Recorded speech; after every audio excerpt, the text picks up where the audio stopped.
Tonight, the growing problem of tanning addiction, the need for a tan outweighing the risk of a life-threatening melanoma.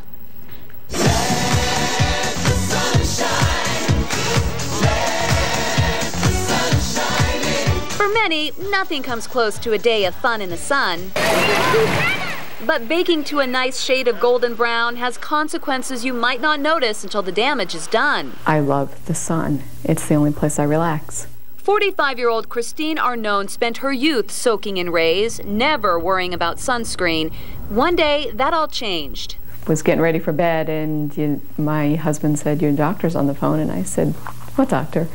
And I knew exactly who it was. Christine's doctor, an affiliate of Las Vegas Skin and Cancer Clinics, told her she had melanoma, a deadly, fast-spreading skin cancer. Her dermatologist caught it in time, but Christine still has to fight the urge to tan. It's hard. I still want to go lay out in the sun, and I can't. You're not feeling so hot when you're really pasty. 27-year-old Gina Reyes is a bartender and cocktail waitress. She's heard the horror stories, but still uses a tanning bed to look her best. Definitely when you go out to the nightclubs, you see a lot more flush and a lot more tan bodies, so I think that has a big impact on it also. When people get tanned, they feel good about themselves. Cosmetic dermatologist Dr. Jason Michaels removes anywhere from 10 to 15 skin cancers a day at Aspire Cosmetic Med Center.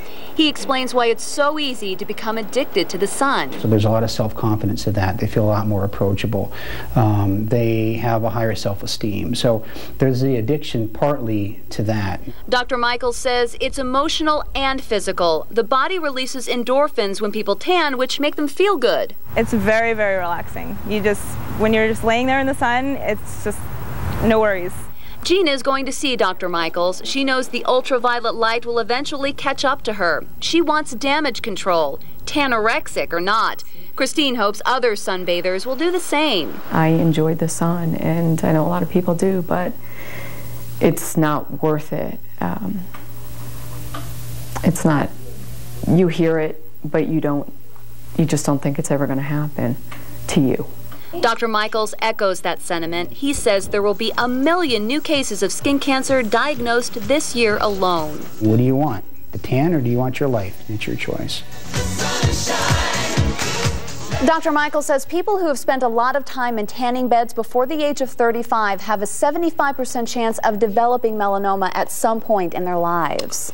So what do you do if you've grown up in a place like Las Vegas and now you're noticing the sun damage? That's what a lot of people are worried about. Dr. Michaels says there are several treatment options for wrinkles and brown spots on the skin, blood vessels. We'll tell you all about those coming up at 10:35.